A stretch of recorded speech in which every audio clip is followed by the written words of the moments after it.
Kamu harus memberi mereka makan.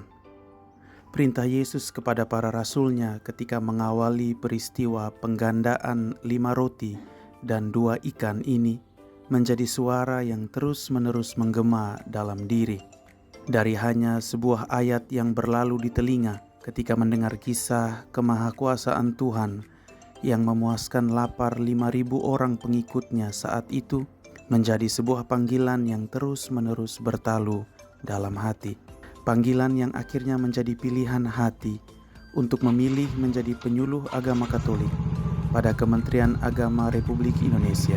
Saya, Zakarias Paustola, diangkat sebagai calon pegawai negeri sipil sejak 1 Desember 2020 dan menjadi pegawai negeri sipil pada 1 Desember 2021. Sejak 1 Desember 2020 itu, saya telah menjadi penyuluh agama Katolik pada bidang urusan agama Katolik, kantor wilayah Kementerian Agama Provinsi Nusa Tenggara Timur, dengan dimentori oleh senior Bapak Yohanes Sukardi dan di bawah bimbingan para pemimpin hebat, Bapak Carolus Sarabuang Lera, Bapak Clodovicus Lena, hingga kini Bapak Franciscus Saverius Kehi. Saya telah dan sedang belajar untuk menjadi seorang penyuluh yang semakin baik dari hari ke hari. Terkait dengan sabda Yesus tadi yang bisa kita gunakan untuk bisa memotivasi kita dalam usaha penanganan masalah stunting ini, apa sebenarnya yang bisa kita lakukan, Pak Sakri? Baik, terima kasih Pak Sony. Yesus memberikan satu perintah yang sederhana, tetapi menurut saya dapat menjadi mewakili seluruh usaha kita, para stakeholder, para pemimpin dan juga kita semua yang terlibat di dalamnya untuk ikut ambil bagian dalam penanganan stunting. Sabda itu adalah kamu harus memberi mereka makan. Niat kita untuk terus berusaha untuk memperbaiki situasi yang ada di wilayah kita ini adalah merupakan simbolisasi dari 5 roti dari 2 ikan itu, memberikan dari segala keterbatasan kita. Hal yang saya pikir cukup penting untuk kita lakukan adalah revitalisasi atau menghidupkan kembali asas kekeluargaan kita. Di tengah dunia yang begitu individualistis seperti saat ini, setiap orang ingin memperoleh hal yang baik untuk dirinya sendiri. Banyak hal. Dan setiap orang berupaya untuk mencari apa yang penting untuk diri saya. Dan dia mau mengkonsumsinya untuk dirinya sendiri. Ini yang kemudian menjadi tantangan bagi kita. Asas-asas kekeluargaan sudah mulai hilang. Asas kekeluargaan mengajak kita untuk kemudian keluar ke jalan-jalan kita, ke halaman-halaman kita, untuk menyapa saudara kita, melihat perkembangannya, apa yang terjadi.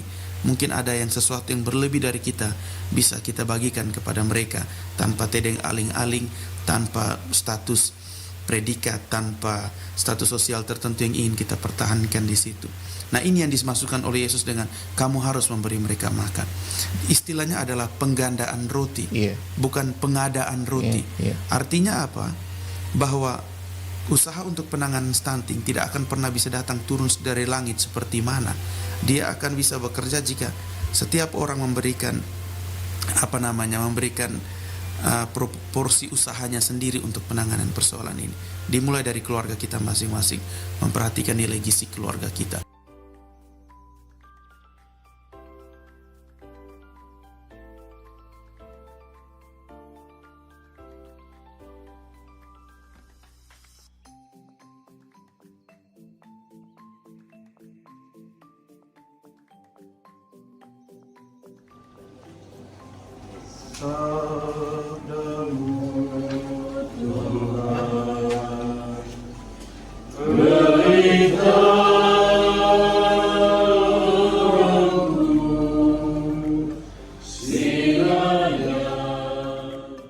Lukas.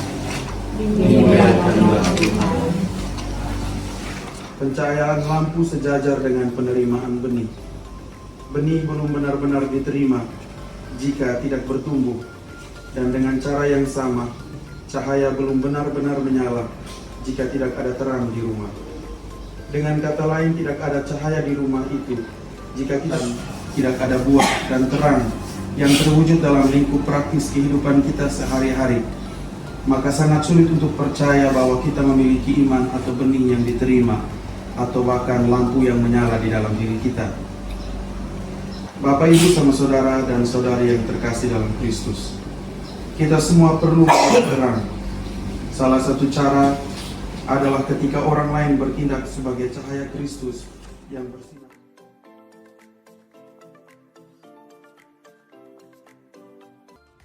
Judul permenungan kita pada siang hari ini ialah menentukan harta yang sejati untuk hidup. Bacaan yang kita dengarkan hari ini mengajarkan kepada kita bahwa Yesus menuntut kita untuk berjuang mengumpulkan harta yang abadi. Harta itu adalah harta yang berkenan di hadapan Allah dan menjadi penjamin keselamatan kita. Yesus tidak melarang kita berjuang untuk harta benda kita di dunia ini. Yesus ingin agar harta yang kita kumpulkan harusnya mampu membantu kita melihat dengan jelas jalan menuju kepada kebahagiaan kekal.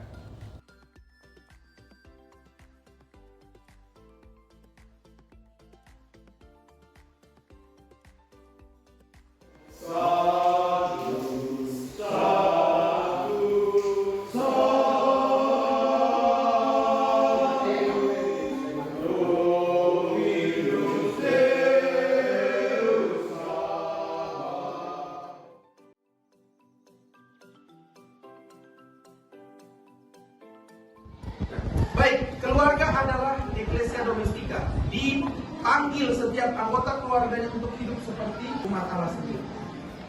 Dari mana kita memperoleh kemampuan untuk hidup sebagai umat Allah? Dari berbagai aktivitas ibadah yang kita lakukan secara kolektif. Misalnya pergi ke gereja, doa rosario, kegiatan-kegiatan kamu yang lain, OMK dan sebagainya. Itu kemudian menjadikan keluarga kamu menjadi lebih berkuat. Karena begini, manusia bisa mendapatkan rezeki melalui apa yang dia kerjakan. Kamu belajar dengan baik, dapat nilai baik, itu namanya rezeki. Kalau kamu bisa ikut kuliah tanpa sakit selama 1 semester, itu namanya berkat. Karena berkat yang bisa diberikan oleh Tuhan. Rezeki oleh manusia, berkat oleh Tuhan. So, berusaha cari berkat sebanyak mungkin. Tuhan Yesus sendiri mengatakan bahwa carilah dahulu kerajaan Allah, maka segala sesuatu akan ditambahkan. Nah, kamu ini kemudian akan menjadi kepala-kepala keluarga, anggota-anggota keluarga, dan kamu akan membangun keluarga kamu sendiri. Dari kamu mungkin akan lahir 1, 2, 3, 4, atau bahkan lebih anak-anak yang Tuhan berikan. Dan tanggung jawab kamu adalah membesarkan mereka. Nah, saat ini, ketika kamu masih dalam masa sebagai orang muda, kamu bekali dirimu dengan sebanyak mungkin bekal yang berhubungan dengan gereja Katolik. Supaya ketika saatnya, bekal itu menjadi sebuah makanan. Lumbungmu sudah penuh dan kau bisa bagi. Karena kalau kau tidak punya sesuatu untuk dibagi, apa yang kau mau bagi? Tuhan Yesus katakan apa? Kalau garam itu menjadi tawar, dengan apa dia akan diasinkan? Kalau kau menjadi orang tua tapi kau tidak memiliki bekal sebagai orang tua Katolik yang baik, kamu jadi apa? Kalau matamu menjadi gelap, betapa gelapnya di dalam dirimu. Maksudnya Yesus katakan apa? Kalau sesuatu yang harusnya membawa cahaya dalam kau punya hidup, tidak kau gunakan, nah dari mana kau cahaya? Kalau misa, rosario, doa pribadi, dan kegiatan-kegiatan rohani lainnya yang seharusnya memberikan cahaya dalam kau punya hidup, kau tidak ikuti, bagaimana hidupmu bisa bercahaya?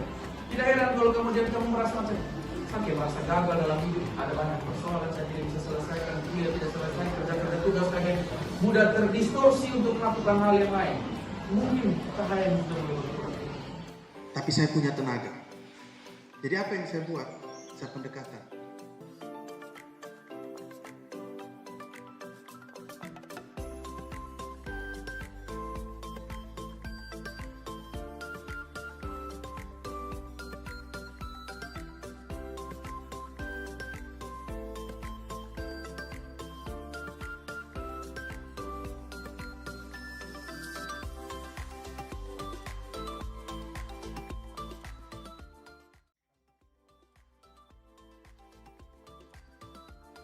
Saya sangat berharap bisa terus membawa kabar sukacita Allah dan mewartakannya melalui seluruh hidup saya. Ada banyak tantangan sebagai penyuluh agama Katolik di era di mana media sosial menjadi pengaruh besar bagi masyarakat kita. Namun saya percaya selalu ada mujizat Tuhan yang turut bekerja, asalkan saya memiliki 5 roti dan 2 ikan itu dalam diri saya. Untuk mencintai itu lebih berat daripada menghormati. Karena kita bisa menghormati orang tanpa mencintai dia. Nah, tugas istri itu hanya menghormati suami. Tapi kemudian suami punya tanggung jawab untuk mencintai istri itu dalam dia pun kekurangan, di dalam mencintai itu menghormati, melayani dan segala macam. Dan kita tahu kan yang sekarang ini justru yang terbalik itu kan justru dua. Suami ini lebih banyak hormat takut dari istri, dan istri lebih banyak sayang dari suami.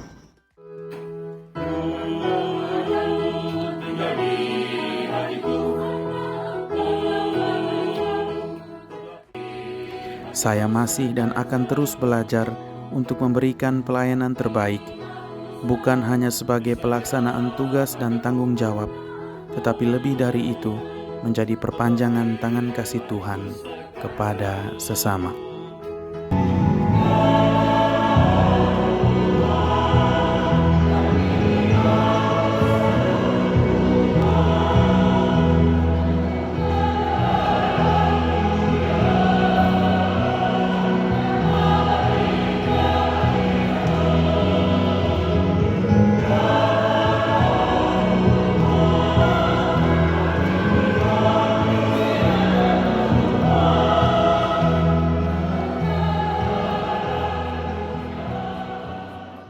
Saya Ketua KUB Santo Mikael, Paroki Santo Fransiskus dari Assisi. Kami umat KUB Santo Mikael merasa bahwa kehadiran Kak Sakri itu memberi warna dalam kehidupan ber-KUB kami. Kak Sakri seperti mempunyai cara-cara tersendiri atau trik-trik dalam pendekatan dengan umat, baik itu anak-anak kami, orang muda, bahkan kami para bapak dan ibu. Kami itu sangat terbantu, terlebih dalam hal-hal yang berkaitan dengan kegiatan-kegiatan KUB seperti katekese. Umat menjadi lebih antusias, lebih tertarik. Kegiatan latihan kor, umat juga menjadi lebih bersemangat begitu dalam mengikuti kegiatan bernyanyi di KUB. Kemudian Kak Sakri juga terlibat aktif dalam berbagai kegiatan KUB. Kami sangat terbantu dengan kehadiran Kak Sakri, bertukar pikiran, dan masih banyak hal yang Kak Sakri boleh ada dan terlibat membantu kami di dalam kegiatan KUB dan paroki. Mungkin ini sedikit ya pengalaman kami umat KUB Santo Mikael. Saya berharap Kak Sakri sukses terus, kerjasama bersama kami umat KUB Santo Mikael, dan persaudaraan kita tetap terjalin dengan baik. Saudaraku Sakarias Paulus Tola adalah salah satu umat di paroki saya yang tinggal berdomisili di KUB Santo Mikael. Beliau juga adalah seorang katekis dan juga penyuluh PNS Kementerian Agama Provinsi Nusa Tenggara Timur. Yang saya kenal dari saudara kakak saya ini adalah beliau senantiasa memberikan diri untuk pelayanan baik di pemerintah maupun di gereja. Dalam kesehariannya juga senantiasa memberi diri untuk pelayan di gereja, pembina sekami dan juga orang muda serta orang dewasa, mendampingi para katekumen, baik mereka yang mau dibaptis, mereka yang mau menerima komuni pertama, menerima sakramen krisma, dan juga sebagai fasilitator katekese umat baik orang muda maupun orang dewasa. Salve, saya Fransiskus Saverius Kehi, Kepala Bidang Urusan Agama Katolik pada Kanwil Kementerian Agama Provinsi Nusa Tenggara Timur. Dengan ini saya mau menyampaikan bahwa saudara saya, Sakarias Paulus Tola, adalah penyuluh agama di Kanwil Kementerian Agama Provinsi Nusa Tenggara Timur yang sehari-hari melaksanakan tugas kepenyuluhannya di wilayah Kota Kupang dan sekitarnya. Saudara saya Sakarias Paulus Tola adalah seorang penyuluh yang baik, memberi kesan yang baik terhadap kami di bidang urusan agama Katolik dalam pelayanannya sebagai seorang penyuluh agama. Kesan yang baik itu datang baik dari lapangan dalam melaksanakan tugas di kelompok binaannya, juga dalam pelaksanaan tugas di bidang urusan agama Katolik. Sebagai seorang penyuluh, saudara kami yang biasa kami panggil Pak Sakris ini, selain melaksanakan tugas kepenyuluhannya, juga membantu beberapa tugas administratif yang ada di bidang urusan agama Katolik, baik yang berkaitan dengan kepenyuluhan maupun dengan hal lainnya. Saya secara pribadi dan teman-teman di bidang urusan agama Katolik memberikan apresiasi yang tinggi pada dedikasinya untuk pelayanannya selama ini. Semoga ke depan teman kami ini tetap bersemangat dan semakin sukses dalam melaksanakan tugasnya.